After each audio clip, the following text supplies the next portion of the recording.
The Gemara never says anything about how to cut nails. This was an interesting one. Rav Schachter said, the Gemara never says that you should skip nails when you cut. It never says not to cut your fingernails and your toenails on the same day. That's all later that we have such minhagim. So he said, where do those minhagim come from? I don't know. This I thought was a chiddush. He said probably it came from because they didn't have nail clippers, so they were using like big scissors or knives to cut their nails, and it's not so easy. I remember my grandfather should live and be well.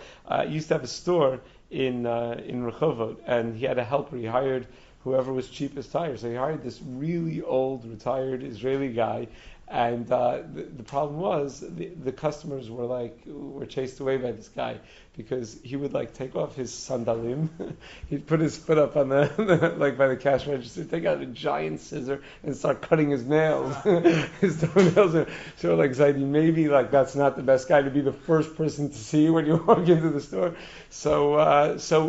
When people would cut their nails that way, he could cut it. He was using fabric scissors to cut you could cut off a toe. So you need to really concentrate on what you're doing. So Rav Schachter thought, what's the best way to increase concentration? First of all, don't cut all 20 nails at once, because you're gonna have fatigue is gonna set in, and you're gonna cut off one of your toes.